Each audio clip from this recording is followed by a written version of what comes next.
at this simple life. I almost forgot my channel name there for a second. I almost said the old one, which we're not going to say that. But anyway, I came on here to talk to you guys a little bit. We actually just got finished with church. We picked up some Chicken Express, which I may sip on. Nice ice Coke on this really warm day here in North Texas. I hope you guys are having a wonderful Sunday. Or I hope you guys did have a wonderful Sunday, because today is Sunday. We are already into April, about, a week and a half into April. And I'm not done my middle grade March book wrap-up. I did a post on Instagram. I have been having killer allergies, like so bad. If anybody's in Texas, I feel for you all. But anyway, we're going to go through the rundown. It was 10 books, not as many as I had hoped I would read. I had so many I wanted to read, and I'm already jumping into April with other books, adult books. Okay, I was like, I really love this experience. I love reading the middle grade books, and I loved it so much.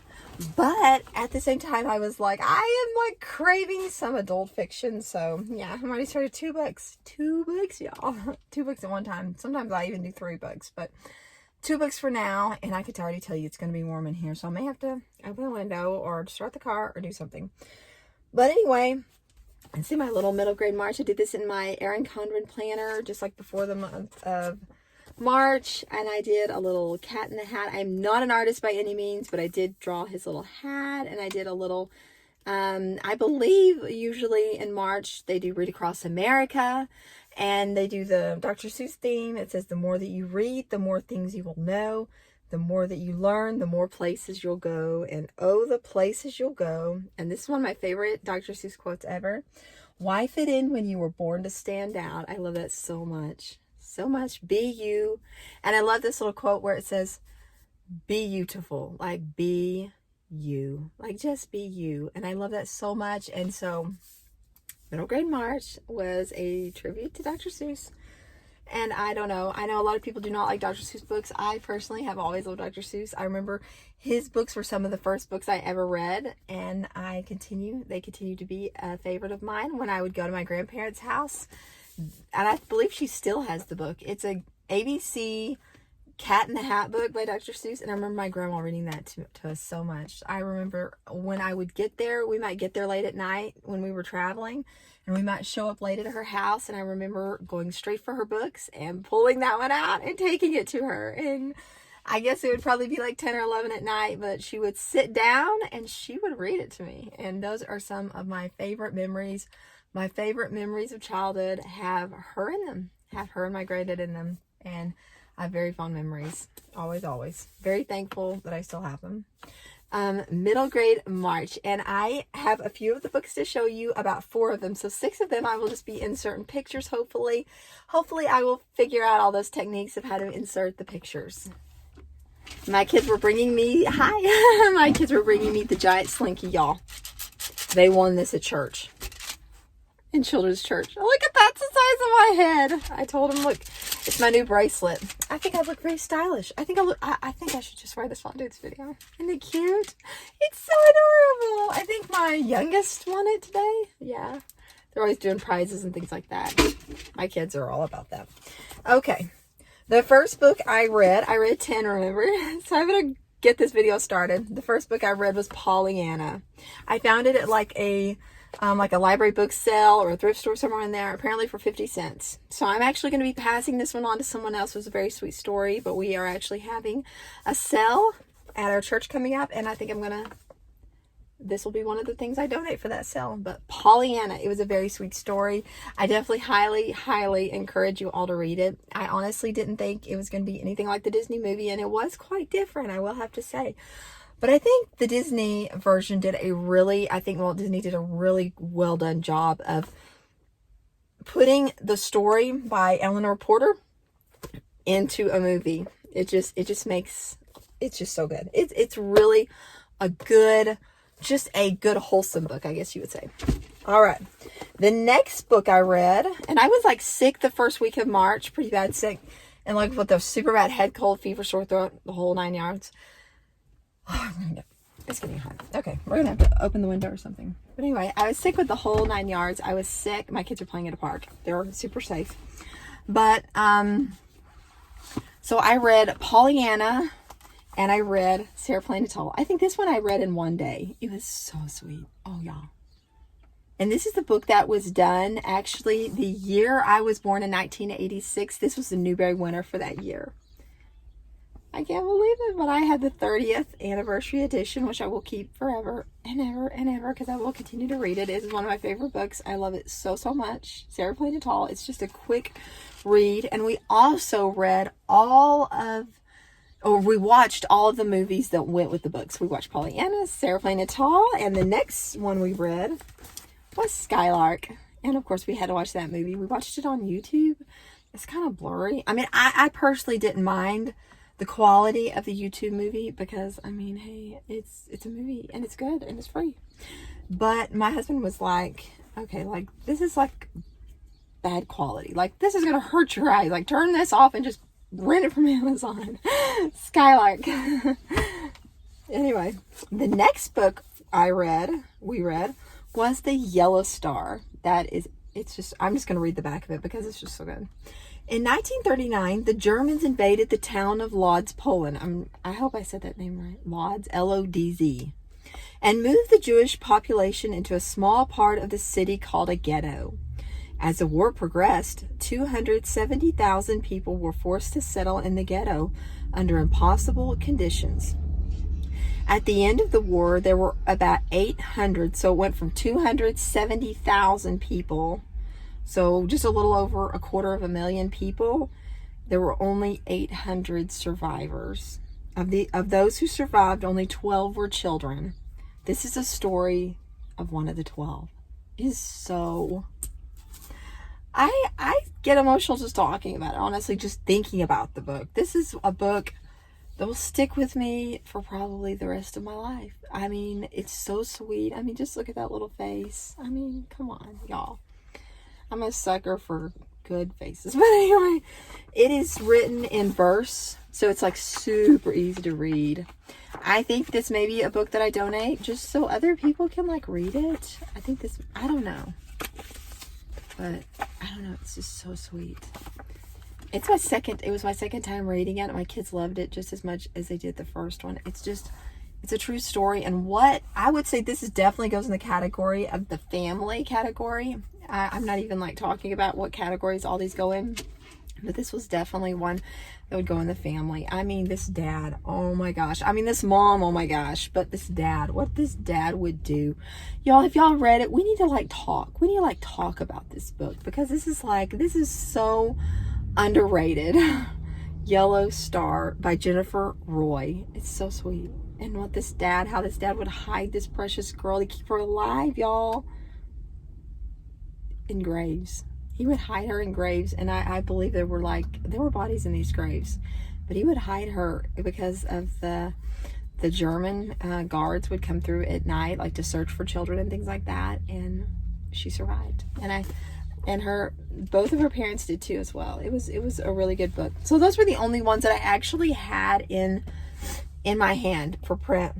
So we're gonna go through the ones that I did not have, and we're gonna start doing a Roald Dahl thing here because I recently was introduced to Roald Dahl. I've always loved the movies of Roald Dahl, made into movies like Charlie and the Chocolate Factory. I mean, does anyone like Charlie and the Chocolate Factory as much as I do? Especially the Gene Wilder, the old one. Oh my gosh. I mean, Johnny Depp did an amazing job too. I mean, that flashy purple coat and everything. I mean, it makes me want to go to that Candyland. But Gene Wilder was just, I mean, he was good. He was, I mean, everything. I mean, he was the part, man. He was Willy Wonka. I mean, I actually, I think it was the year or the month, maybe even the week he died. We were actually stationed in Missouri at the time. My husband was Army. We were stationed in Missouri.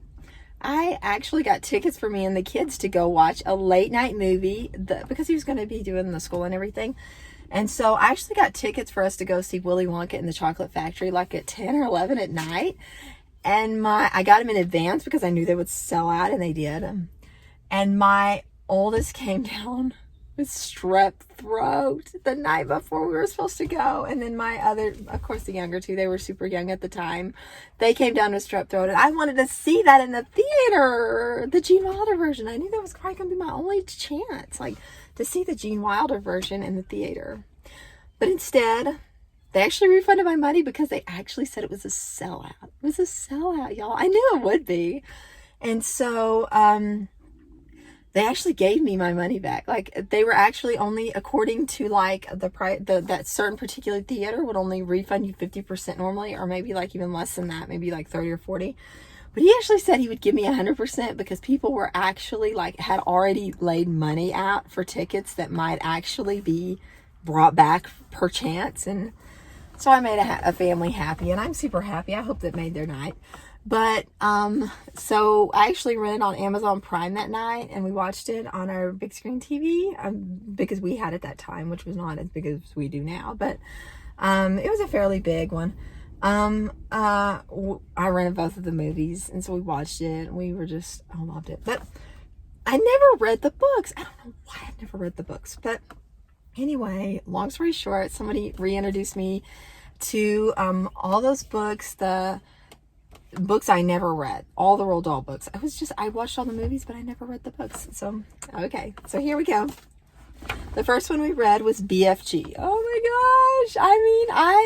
Oh my gosh. The Adventures. I mean, come on. Meeting the Queen. I mean, I could totally be down for that. Like, that would just be, oh my gosh, just everything they got to do. And yeah, we watched the movie too. I've only watched one of the movies, and I think it was kind of cheesy. I don't think they really did it justice. I think there's one on like Disney, maybe Disney Plus. I need to watch that one. My kids found it on like Roku channel or something like that. So it wasn't like super high quality, but it was still cute, but not as good as the book. The book was 2 thumbs up. The next Roald Dahl book we read was James the Giant Peach. That was also super cute. And my husband said the movie was kind of like, the theme was kind of like, it kind of gave you the Nightmare Before Christmas vibe. I don't know. I guess kind of. I guess it did kind of give me the Nightmare Before Christmas vibe. But I just thought it was cute. I mean, come on. I mean, and, okay. Does anyone notice this is a theme with Roald Dahl books? There's like some characters like in Matilda, and it's the truth for James and the Giant Peach. It's always like, these people that are just not understanding these kids. I mean, these kids are like whizzes. They're whiz kids. They're like geniuses. And that's like, people they take them so for granted. It's just, I don't know. I just have to laugh. It's really super cute. The next Roald Dahl book we've read was Charlie and the Chocolate Factory. Oh my gosh. I loved the book just as much as I did the movie. Of course, we had to go back and watch the Gene Wilder movie. Definitely want to watch the Johnny Depp one again. I'm not saying anything nasty about Johnny Depp. I mean, he did such a good job on that one too. But I don't know. My heart's with the Gene Wilder one. So if y'all have not seen it, go run and watch it. It's precious. But at the movie, they always tell me this at the beginning, where the guy is singing the Candyman song. The Candyman can, 'cause he mixes it with love and makes it, I don't know, makes it, the world tastes like it should. I don't know. My kids, I haven't heard it in a while, besides watching it this last time. But my kids will like rewind that like over and over and over and over again. I'm like, stop it. You're going to make the movie stop. Because if we lived in the VCR days, our VCR tape of Charlie and the Chocolate Factory would be ruined because of that. They always do that. They love that song. And I do too. And they said they just love the fact that he just throws candy at him. I guess that would be pretty spectacular. I think the chocolate fountains and all that, I don't know. I'm kind of a chocolate lover. I'm like a borderline chocolate fiend or whatever. But yeah, it is super warm. Is it warm where y'all are today? My allergies are so much better. I'm happy to report. All right. And of course, they had part 2 of Charlie and the Chocolate Factory, so we had to get Charlie and the Glass Elevator. So good. It was really cute. I will have to say Charlie and the Chocolate Factory was way better. But there again, it was precious. It really was. I don't know if Roald Dahl could make a bad book. I mean, have y'all ever read a bad Roald Dahl book? And if you've read any Roald Dahl books, tell me in the comments below what Roald Dahl book was your favorite. I'm definitely thinking Matilda is probably my favorite.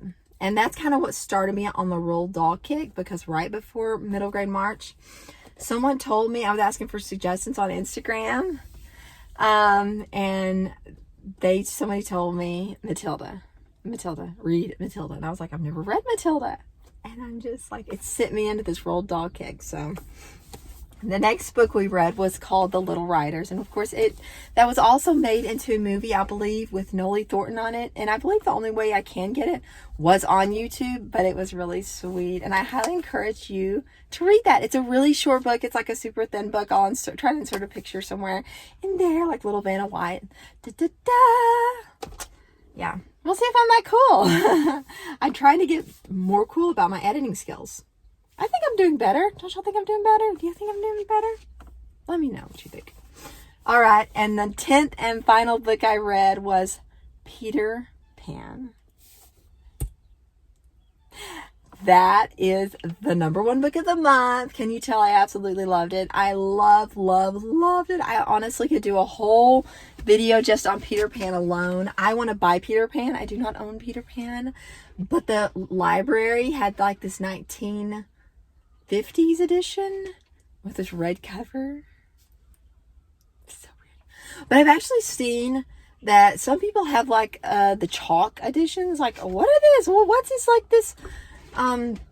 It's like this whole series of books that people are getting like the puffin and chalk, or I don't know, but I'm all about it because the covers, oh my gosh, anything that looks like a chalkboard and looks that cute, looks like somebody drew it, because I'm not an artist. I can't draw nothing.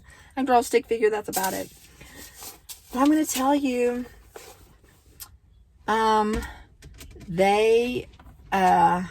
Peter Pan, I don't know. Have y'all ever read Peter Pan? What did you think of Peter Pan? I want to know your thoughts, because I've seen so many like mixed reviews about it. I saw that before I read it, and I even read a lot of reviews after it. The only thing I could see, a little hint, and I could definitely do a whole video on this, because I read like the first chapter, and then I kind of was like, oh my gosh, like, what is this about? Like, and my husband was like, well, you're reading it from an adult's perspective. You're supposed to be a kid. It's an adult, of course, obviously writing it, but it's written from a kid's perspective. And so then going in with that knowledge, I was like, okay, I'm going to start over. And I loved it. It was like, I wanted to be a kid. Like, I wanted to be a kid again. Like, what? Can I have my drink? Okay, just have a sip of mine, because I think yours is empty. You already finished it.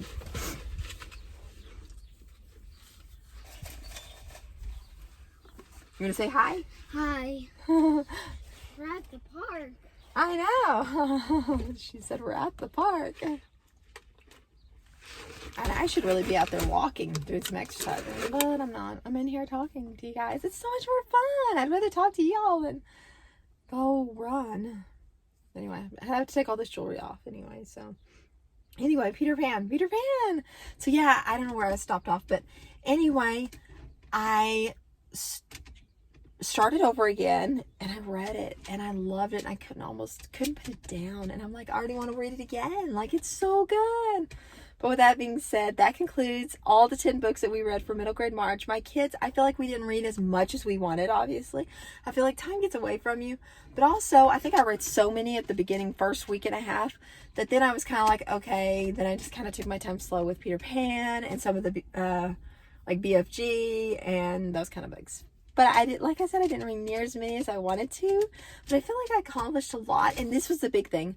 We loved all 10 of the books, so I feel like that was a huge win for middle grade March, and I cannot, my middle grade TBR is growing. I mean, like, I have been watching all these middle grade March videos now, and I have been loving them. Like, I'm like, oh my gosh, like, I just feel like when I was kind of in that middle grade where I would have really been engrossed in middle grade books, I feel like I went from like young books, like little house type books, or maybe even younger than that.